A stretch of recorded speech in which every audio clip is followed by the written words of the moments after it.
Добро утро и од мене во Слободен печат. 1 декември, светски ден на борба против против СИДА. Наши ваш денешен утрински гостин, доктор Александар Петличковски, председател на Комисијата за заразни болести. Утрово ќе позборуваме за официјалните бројки, за тоа како се справува државата со ХИВ позитивните, колку од нив се починати, за состојбата со грипот, со COVID-19, како оди вакцинацијата и сето она што е на програма на Комисијата за заразни болести. Најпрво добро утро, ви благодарам што ја прифативте поканата да гостувате во утринската програма на Слободен печат. Пред малку во неврзан муабет ми кажавте дека официјалните бројки се малку изненадувачки. Изминатиот месец само во октомври пријавени се или откриени по тестирање се 4 нови случаи на заразени со СИДА. Од нив тројца се машки и има само една жена. Според бројките кои што ги има во статистика, вкупно во државава од 86 до сега има 631 регистриран. Од нив 125 се починати, а останатите живеат со како ХИВ позитивни. Да, не би рекол дека е многу изненадувачка ова бројка од 4 новооткриени во еден месец. Мислам, кампања, активности за откривање на ХИВ позитивните случаи редовно, тековно одат. И да, во некој месец ки има неколку, во некој месец нема да има новооткриени. Меѓутоа, сакам да потенцирам дека животот на ХИВ позитивните луѓе во државата е многу различен денес од она што беше пред десетина па и повеќе години, бидејќи антиретровирусната терапија која во моментов е на располагање и се користи за ХИВ позитивните случаи е многу ефикасна, во најголем процент од случаите води до негативизација на виремијата, односно практично го елиминира вирусот од циркулација, што значи дека овие луѓе, иако се ХИВ позитивни, не се заразни по околината и можат да обавуваат нормални животни активности. Бројката на луѓе кои живеат со ХИВ моментално во државата регистрирани е 506 луѓе. На почетокот да, имаше проблеми и со терапија, и со ефикасност на терапијата, со преживување, меѓутоа тие елементи, тие податоци во моментот се многу добри и мислам дека сме на добар пат за, односно дека државата добро се справува со ХИВ позитивните случаи. Какво е вашето искуство? Дали овие ХИВ позитивни се случајно откриени при некои рутински тестирања или луѓето доаѓаат со некакви симптоми наменски да ги направат тестовите за СИДА? Има и такви. Нормално, кога се тестираат со симптоми, тоа е веќе болест во поодмината фаза. Се уште таа стигма стои. Поентата, целта е ризичните групи да имаат обезбеден пристап до тестови за полесно да може да се откријат позитивните и да биде применета оваа терапија која води до негативизирање на виремијата што порано. Колку порано се почне со терапијата, толку е исходот подобар, односно компликациите се помалку. И ние треба да се стремиме кон што повеќе тестирање на повеќе пунктови со обезбедена дискреција за да може да имаме најдобар резултат од тестирањата и од раната терапија. Државата ги дава лековите кои што се за негативизирање на вирусот? Постои програм за справување, за превенција од ХИВ-СИДА во државата, во кој се предвидени лековите, средства за имаше гужва околу намалувањето на средствата предвидени за рекламирање, за пропаганда на овие програми, но да, државата ги обезбедува средствата и за дисеминација на информациите и за терапија. Така. Како стоите, што велат официјалните бројки околу годишната бројка на луѓе кои што се откриени, кои што се ХИВ позитивни? Имаме зголемување или едноставно има некоја рамна линија? Па да, не мислам дека има некое значајно одстапување, сме постигнале некое плато и новооткриените случаи редовно влегуваат во тој програм за се згрижени на клиниката за инфективни болести, во програмата за социјализација и мислам дека навистина функционира добро овој сегмент. Така.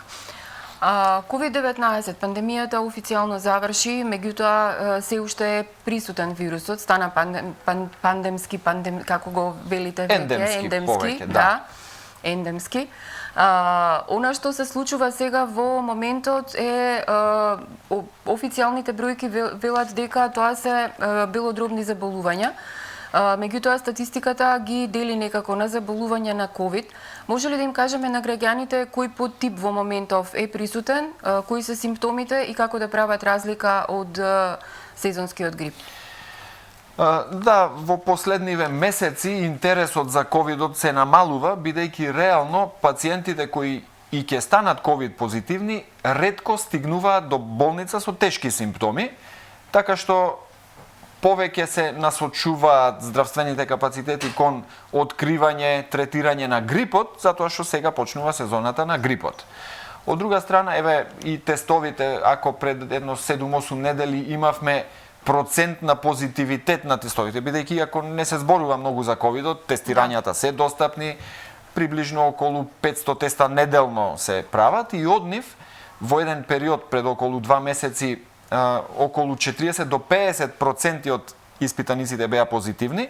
Сега сме стигнати во последнава недела до 13% позитивитет, што практично значи дека секој 10 од оние кои што се тестираат за ковид е позитивен. И тоа уште еднаш потврдува дека ковидот е во надолна линија, дека интересот со право е намален за ковидот, бидејќи тој веќе не е сериозна закана по здравјето на луѓето. По однос на циркулирачките варијанти немаме некои свежи податоци и мислам дека ни една нова свежи, тоа значи 3-4 месеци немаме. Од август месец ќе се последното секвенционирање, да, и меѓутоа нема поместување, нити во светот има најава за некоја сериозна варијанта која би ја променила ситуацијата, така што се штеди и не се секвенционираат тековните варијанти, меѓутоа повторно ќе кажам, никаква разлика по однос на симптомите да се појави варијанта со... Да, тоа сакам да прашам, има ли некаква разлика со грипот? Сега симптомите се слични и раздвојување може да се направи единствено со тестирање во некои од и во јавноздравствени институции и во приватни институции постојат тестови кои паралелно на Институт за микробиологија, например, паралелно го прават тестирањето за ковид и за грип.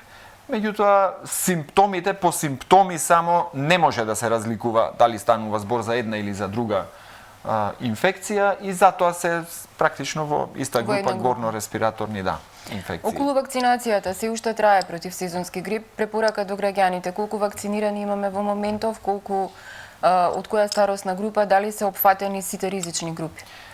Да, во годинава малку поинаку од минатите години, вакцините беа достапни на време пред почетокот на сезоната на грипот и граѓаните релативно подобро ги прифатија. Ја имаме поминато бројката од 50.000 вакцинирани луѓе. Има државата набавено 60.000 вакцини.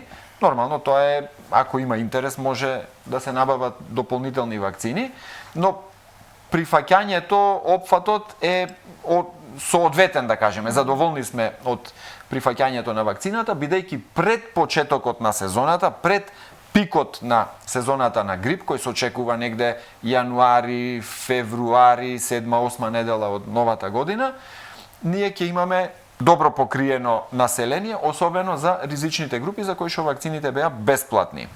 Така што тука мислам дека исто така добро функционираше најавата, навремена пред се и навремена набавка. Друг пат сме имале секогаш стигнуваше паралелно со грипот, некако па така е, и малку беше закасната набавката. Во оваа ситуација сме на време, дај Боже да се истрошат сите набавени количини и следната година да имаме уште подобар опфат, бидејќи сме се уште далеку од препораките на Светска здравствена организација за опфат на 70-75% од населението. Кај нас колку е опфатот во моментов на Па ако имаме 50.000 вакцинирани на 2 милиони, негде околу 4%. Кај нас, значи, од прилика за 3-4 децении со ова темпо би го постигнале тоа 70%. Да, не може да предвидиме, може да се сменат се работите уште, да, се уште има отпор, брзо, мислам, но дека добро кон е што ова вакцинација. се ризични групи, Так. зборувам 75% од општо население, ние кај ризичните групи, кај возрастни луѓе над Да, мали 60 деца. години, хронични болести, тука сме со подобар Так. процент.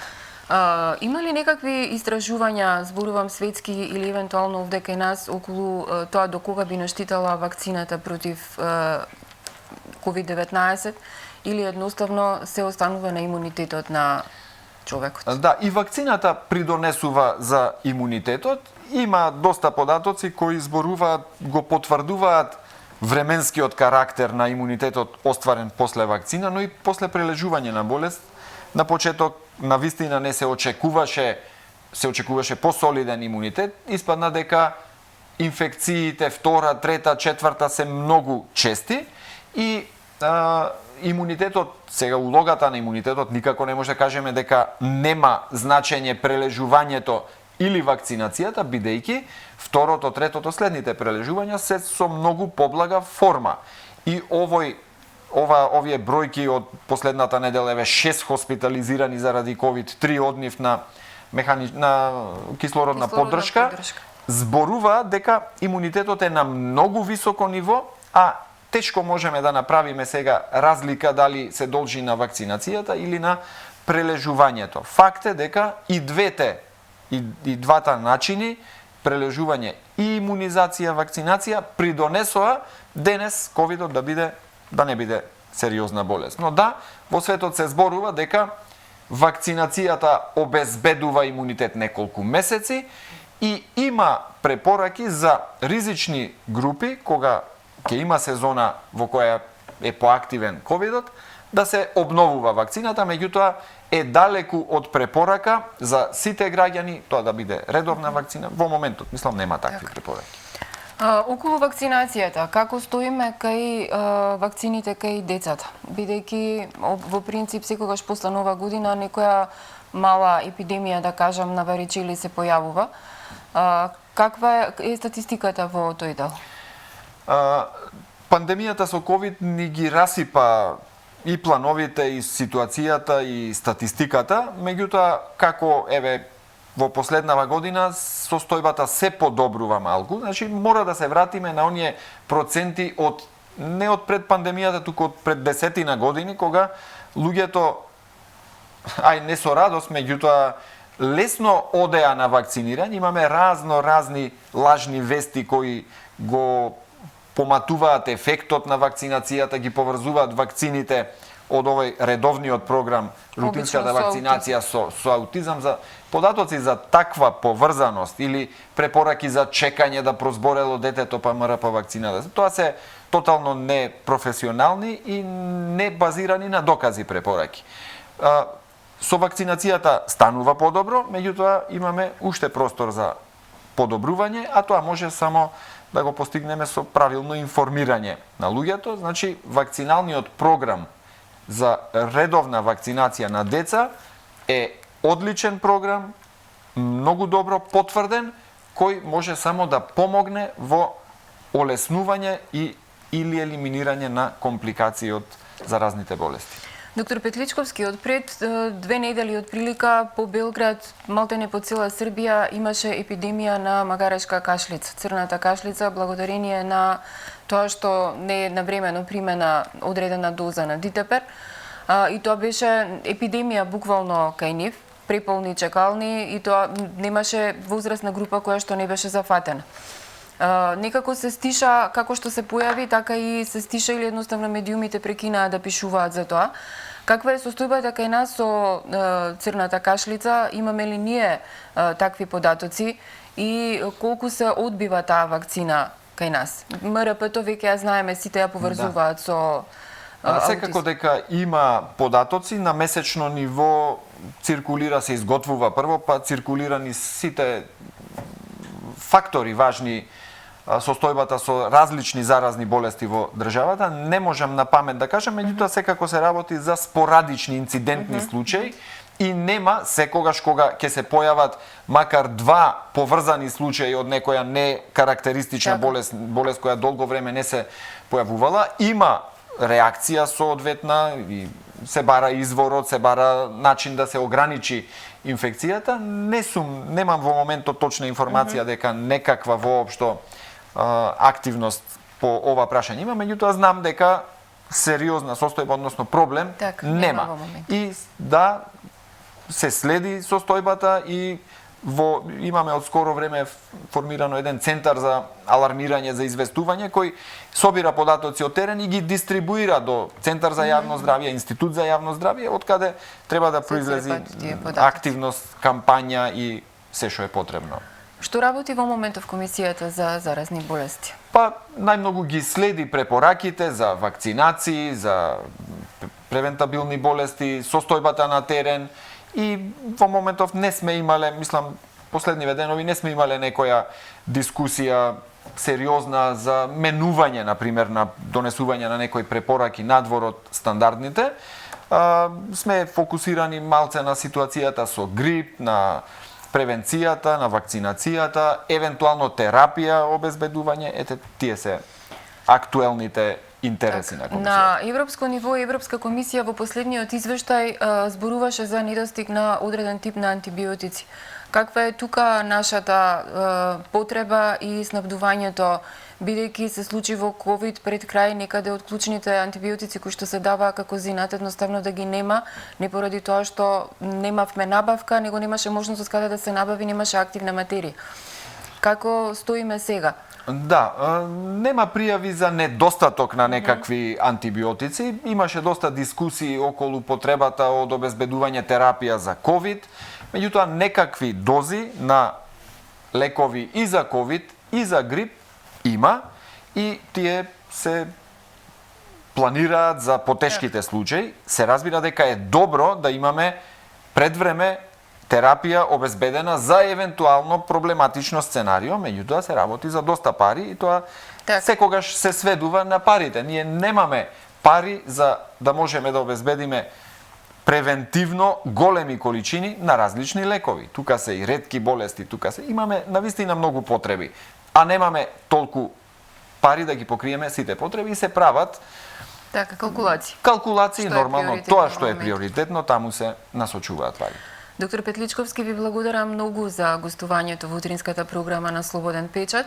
Вие, почитувани гледачи, останете со нашата програма, следете го нашето веб издание и очекувајте го издавањето на денешниот вестник. Ви благодарам.